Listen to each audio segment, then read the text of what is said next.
This is Vishal Vishwakarma and welcome in my channel RBI studies में आपका स्वागत है।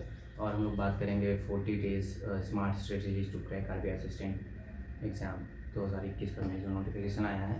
और सबसे पहले तो प्रीलिम्स में ये 3 सब्जेक्ट हैं, इंग्लिश, मेंस का ये है, एडिशनल 2 सब्जेक्ट एक्स्ट्रा हो जाते हैं जो कि यहाँ पे आपका 40% मार्क्स एक्यूमुलेट करते हैं और ये 60% मार्क्स मेंस में ये होता है। But further first we have to focus on prelims. But because अगर हम लोग प्रीलिम्स ना क्लियर कर पाए तो हमें मेंस लिखने का मौका नहीं मिलेगा। तो हम लोगों को मोस्ट एंड इम्पॉर्टेंट है कि हमको प्रीलिम्स पे ज़्यादा फोकस करना है। आपको अपना 70% टाइम प्रीलिम्स पे एंड 30% टाइम आपको मेंस पे देना है। हमको दिन में केवल 2 to 3 आवर्स हमको देने हैं जीए और कंप्यूटर पे, मीन्स ये 2 सब्जेक्ट पे 2 to 3 आवर्स देने हैं। बाकी सारा टाइम हमको अपने प्रीलिम्स के सब्जेक्ट्स पे फोकस करना है, तभी जाके ये हम लोगों का जो भी आरबीआई असिस्टेंट का जो सपना है ड्रीम में क्रैक करने का वो हो पाएगा। कट ऑफ आई जाती है, लास्ट ईयर कट ऑफ गई है 96 मीन्स मोस्टली गई है 96, किसी में 96.25 है और 75 है, बट 96 एक एवरेज मान के चलिए। तो प्रीलिम्स का पेपर बहुत टफ नहीं आता है, पेपर का जो लेवल जो है बहुत टफ नहीं है, बट ये है कि आपके पास स्पीड और एक्यूरेसी होनी चाहिए। स्पीड और एक्यूरेसी रहेगी तभी आप जाके 60 मिनट में 100 क्वेश्चन आप अटेम्प्ट कर पाएंगे। और जब तक आप ये प्रैक्टिस नहीं करेंगे, क्योंकि प्रैक्टिस ही है, आरबीआई असिस्टेंट का जो प्रीलिम्स है वो प्रैक्टिस बेस्ड है। आप जितने ज़्यादा मॉक दें, जितने ज़्यादा आप घर पे टेस्ट लगाएंगे, उतना अच्छा आपका स्पीड होगा एंड देन आपकी एक्यूरेसी डेवलप होगी। तो अब लोग बात करते हैं सिलेबस पे। इंग्लिश के लिए हम लोगों को क्या स्ट्रेटजी रखनी चाहिए। इंग्लिश के लिए आपको सबसे फर्स्ट स्ट्रेटजी जो है कि आपको एक डेली मॉक टेस्ट देना है। डेली मॉक टेस्ट आपको एक दिन देने हैं, उसका फुल एनालिसिस करना है। एंड इंग्लिश के लिए स्ट्रेटजी क्या है, ये फुल मॉक देने के बाद आपको, क्योंकि अभी हमारे पास 40 डेज है, 40 डेज में हमको पहले 10 डेज जो है 10 to 15 डेज ये हमको कॉन्सेप्ट रिवीजन, क्योंकि आप फर्दर एग्जाम दे ही रहे होंगे तो आपको अपने कॉन्सेप्ट का जो भी रिवीजन है आपको कॉन्सेप्ट रिवीजन करना है फर्स्ट 10 to 15 डेज। बाकी जो मेरा 25 डेज बच जाएगा इसमें हमको केवल प्रैक्टिस एंड एनालिसिस, साथ में आप जीए और कंप्यूटर अवेयरनेस का जो चीज़ें हैं इसको आप टैली, क्योंकि जीए आपको डेली पढ़ना है, जीए डेली पढ़ेंगे तभी जाके बने, तो एक इकट्ठा बल्क में हो जाता है और लास्ट में पढ़ने में काफ़ी प्रॉब्लम होने लगती है। तो जीए आप डेली पढ़िए। कंप्यूटर का तो आपको पीडीएफ फ्री रिसोर्सेज मिल जाते हैं, अवेलेबल है, नेट पे है, होली बोर्ड की साइट पे है। तो कंप्यूटर आपका है, कंप्यूटर तो लास्ट के फिल्म्स के बाद भी पढ़ लेंगे तभी कंप्यूटर हो जाता है। कंप्यूटर बहुत ज़्यादा सिलेबस नहीं है इसमें। इंग्लिश में आते हैं, इंग्लिश का डेली एक मॉक है, उसके बाद आपको कंप्रिहेंशन। डेली आपको न्यूज़पेपर में कोई सा भी एक पैराग्राफ उठाना है, उस पैराग्राफ को आप पढ़िए अच्छे से। उसके बाद उसके आपको वोकैब्स पे फोकस करिए। क्योंकि जो कंप्रीहेंशन आता है, अगर 10 नंबर का कंप्रीहेंशन आता है एग्जाम में, तो उसमें कम से कम कुछ नहीं तो 3 से 4 मार्क्स के आपके वोकैब्स आते हैं, जिसमें आपका एंटोनिम्स एंड सिनोनिम्स ये 2 चीज़ रहती हैं।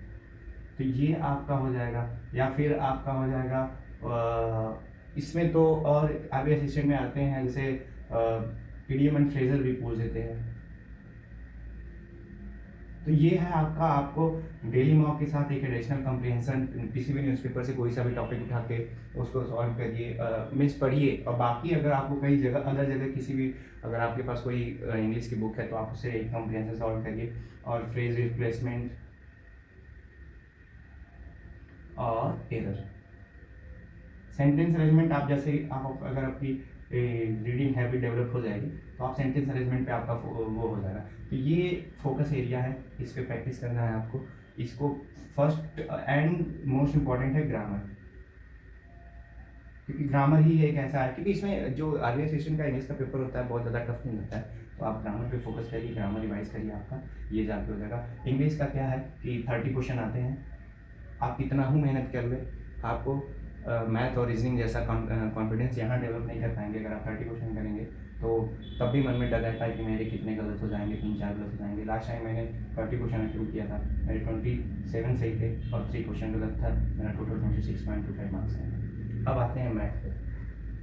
मैथ में हमको मैथ का जो सिलेबस है, मैथ में अर्थमेटिक के सारे चैप्टर जैसे percentage, ratio and proportion, profit and loss, and उसके बाद time and distance and time and work, and उसके बाद 1-2 क्वेश्चन वो प्रोबेबिलिटी से दे देते हैं। तो ये आपको ये जो कॉन्सेप्ट बेस्ड चैप्टर हैं, इनको तो आपको एक बार कॉन्सेप्ट रिवाइज करना है, डेली मॉक देना ही है, और एडिशनल चैप्टर आपको एक बार पूरा लगा लेना है। इससे अच्छी स्ट्रेटेजी नहीं है। अगर आप एक बार पूरा चैप्टर को रिवाइज कर लेते हैं तो आपको फिर फर्दर इसमें, और इसका भी पेपर का लेवल, जो मैथ के क्वेश्चन के लेवल होते हैं, लेवल होता है जो ईजी आता है। अब हम आते हैं अपने जो हमको, क्योंकि 20 मिनट अलॉट रहते हैं सारे सेक्शन में, 20 मिनट इंग्लिश में है, 20 मिनट मैथ में है, रीजनिंग में भी 20 मिनट होगा। तो ये जो 20 मिनट को हमको इसको कैसे यूटिलाइज करना है। अब जैसे आपको 10 to 12 में 10 मिनट के अंदर, 10 से 12 मिनट के अंदर आपको कम से कम 25 मार्क्स यहाँ पे कर लेने हैं, तब जाके आपको 35 to 35 कर पाएंगे। तब कैसे करना है, आपको फोकस रखना है, आपका इनइक्वलिटीज आती है जिसको क्वाड्रेटिक इक्वेशन भी बोलते हैं, और उसके बाद ये आ जाएगा आपका नंबर सीरीज, और एक आ जाएगा आपका सिंप्लीफिकेशन एंड अप्रॉक्सीमेशन। ये आपको जो ये 15 मार्क्स सारे एग्जाम में आते हैं। अगर 100 एग्जाम हो रहा है तो 95 में ये तीनों देखने को मिल जाते हैं। तो इसमें 15 मार्क्स, ये 15 मार्क्स आपका 7 to 8 मिनट के अंदर बन जाएगा। ये हैबिट डेवलप होगी कैसे, अगर आप घर पे प्रैक्टिस करेंगे, डेली मॉक देंगे, मैथ पे थोड़ा एक्स्ट्रा फोकस करिए, रीजनिंग पे थोड़ा एक्स्ट्रा फोकस करिए, क्योंकि यही है, अगर 70 में 70 क्वेश्चन आप करके आएंगे तो आपको इजीली है कि आपका प्रीलिम्स की लिस्ट में जो रिजल्ट लिस्ट आती है उसमें अपना आएगा। ये तीनों करने के बाद इस पे ये है। और सबसे इंपॉर्टेंट चीज़ मैथ में जो कैलकुलेशन है आपका, वो फास्ट होना चाहिए, फास्ट कैलकुलेशन, ठीक है। उसके लिए आपको क्या है, आपको 1 to 50 तक के स्क्वायर्स याद होने चाहिए, 1 to 30 तक का आपका टेबल प्लस क्यूब याद होनी चाहिए, ये 2 चीज़ याद होनी चाहिए। और उसके बाद आपको परसेंटेज कैलकुलेशन के जो वेरी शॉर्ट ट्रिक्स हैं, आप अपना खुद ट्रिक डेवलप कर सकते हैं। तो जैसे ये 1/1, 1/2, 1/3, 1/4, 1/5, 1/6, 1/7 to 1/25 तक, 1/1 100% हो जाता है, 50% हो जाएगा, 33.33% हो जाएगा, 25%, 20% एंड 16.63%, ऐसे करके आपको जो लास्ट तक ये जाएगा 4%। अगर जैसे क्वेश्चन पूछ दिया कि ये 28 का आप हमको 4% निकाल के, सॉरी 75 का आपको 4% निकाल के दिखाना है, कैसे नहीं, इसका आएगा 3, 28 का आपको 8% निकाल के दिखाना है, ये कैसे आएगा, ये आएगा आपका 4। ये कैसे डेवलप हो रहा है, ये 75 है, इसको 4% निकालना है, तो 1/25 आपका फोर्स होता है 25, 1/25 अगर यहाँ लिखेंगे, 25 से काट देंगे 75 को, 3 टाइम्स जाएगा, तो आपका 3 आंसर आ जाएगा। अगर आपको 14.28% निकालना है 28 का, ये सॉरी ये थोड़ा सा गलत है, 14.28% अगर निकालना है आपको 28 का, तो आपका आएगा आंसर 8। कैसे आएगा, सॉरी 4 आएगा। ये कैसे आएगा, आपको पता है 2/7 को हम कहते हैं 40.28%, और 28 दिया है तो आप काटेंगे ये, और ये आपका आंसर जाएगा, ठीक है। ये चीज़ें हो गई। तो आपको ये जो 3 चीज़ें हैं, स्क्वायर, ये सारी चीज़ें आपको याद होनी चाहिए। ये रहेगा तब जाके आप एग्ज़ाम को निकाल पाएंगे, मैथ का जो पेपर है उसको कवर कर पाएंगे। और नंबर सीरीज़ का जो है, इसके कुछ पैटर्न्स हैं, एक बार आप प्रैक्टिस कर जाएंगे, एक बार पैटर्न फॉलो कर जाएंगे कि पैटर्न कैसे देखना है, नंबर सीरीज रॉन्ग हो, चाहे कोई भी रॉन्ग सीरीज हो या मिसलिनियस हो, तो आप अगर एक बार पैटर्न डेवलप कर लेंगे अपने दिमाग में, थॉट्स और ये इसके जो टैक्टिक्स होते हैं वो डेवलप कर लेंगे, तो ये हो जाएगा। ये इंपॉर्टेंट सेक्शन है मैथ का, क्योंकि ये 35 में से 35 आपको दिला सकता है। लास्ट टाइम मैंने 35 में से 34 क्वेश्चन किए थे, मेरी 100% एक्यूरेसी के साथ मेरे 34 मार्क्स मिले थे। अब आते हैं हम लोग रीजनिंग पे।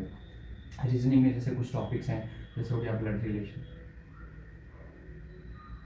उसके बाद आपके आ जाएंगे डायरेक्शन के, रीजनिंग में भी इनइक्वलिटीज आती है, उसके बाद आपके सिलॉक्स हैं, उसके बाद आपके सिटिंग अरेंजमेंट है, उसके बाद आप पजल में ही आते हैं सिचुएशन एलिमेंट। इसके बाद इसमें आता है order and ranking and other puzzle भी आते हैं, जो कि जैसे कि मंथ बेस,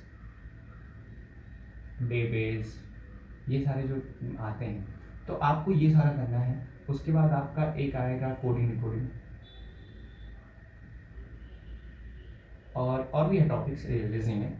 तो रीजनिंग में कैसे करना है, रीजनिंग में आपको डेली मॉक में रीजनिंग कवर होगी, प्लस आपको थोड़ा सा रीजनिंग के लिए एक्स्ट्रा एफर्ट देना है। रीजनिंग और मैथ में थोड़ा एक्स्ट्रा एफर्ट इसलिए देना है आपको, क्योंकि आपका एक्स्ट्रा एफर्ट होगा तभी जाके आप एग्ज़ाम क्लियर कर पाएंगे।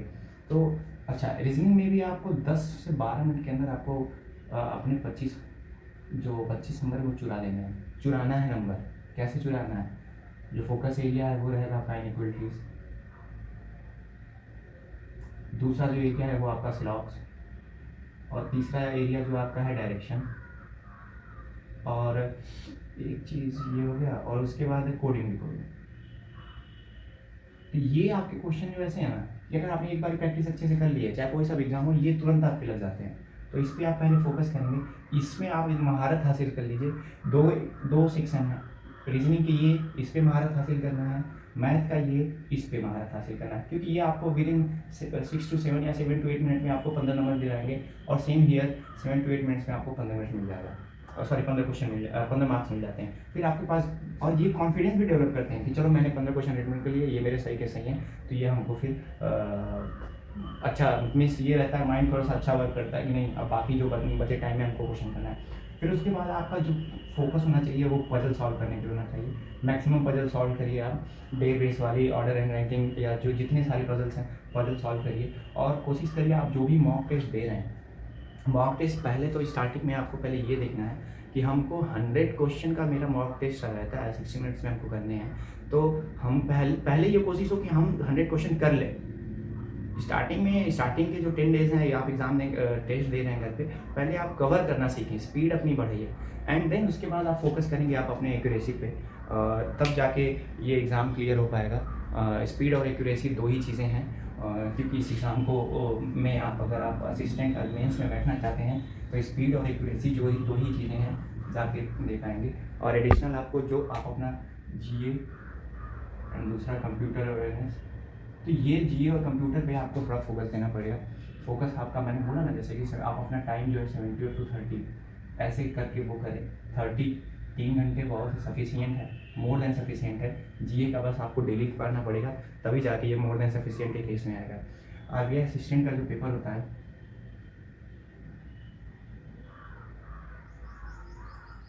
RBI असिस्टेंट का जो पेपर होता है, इसका जो पेपर का लेवल होता है बहुत ज़्यादा टफ नहीं होता, but number of competitors comparatively to number of seats बहुत ज़्यादा होते हैं, मैक्सिमम होता है, जिसकी वजह से कट ऑफ 100 में से 96 जाती है। अगर पेपर थोड़ा भी टफ आएगा तो इतना क्वेश्चन अटेम्प्ट करना पॉसिबल नहीं है, कट ऑफ की बात छोड़िए। कट ऑफ डिसाइड होती है क्योंकि मैक्सिमम नंबर ऑफ स्टूडेंट, अगर मैक्सिमम नंबर ऑफ स्टूडेंट अच्छा करेंगे, इतने क्वेश्चन कर दे रहे हैं, इतना एक्यूरेसी के साथ, तब जाके इतनी कट ऑफ जा रही है। और जो दूसरा बताया, जो नंबर ऑफ कॉम्पिटिटर्स हैं comparatively to the number of seat ज़्यादा है, इसलिए इसमें ये कट ऑफ हाई जाते हैं, 96 के ही है इस लास्ट टाइम। तो इस बार अगर आप सोचते हैं कि हाँ, इस बार एक अच्छी बात ये है कि जो वैकेंसी है वो काफ़ी इवनली डिस्ट्रीब्यूटेड है सारे जोन्स में, तो इस बार ये एक अच्छा मौका है। थोड़ा सा कट ऑफ तो समवेयर, मैं अभी कट ऑफ का प्रेडिक्शन ऐसा नहीं कर रहा हूँ, लेकिन अब तभी भी कट ऑफ 90 to 95, अगर पेपर का लेवल सेम रहेगा लास्ट ईयर का तो यही रहेगी। क्यों?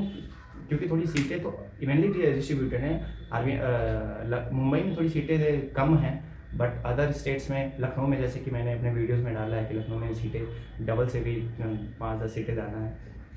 तो लेकिन तब भी लखनऊ वाले हों चाहे कोई रीज़न के हैं स्टूडेंट्स, उनको फोकस करना है अपनी पढ़ाई पे फोकस करो, अपना 100% दो। डेली ये जो 40 डेज़ बचे हैं, इसमें 10 डेज़ तो मैंने जैसे बताया कि थोड़ा सा एक बार कॉन्सेप्ट अपना रिवाइज़ कर लो, एंड उसके बाद मॉक देना है, डेली मॉक दो, 40 मॉक, कम से कम मिनिमम आपका 40 मॉक हो जाना चाहिए।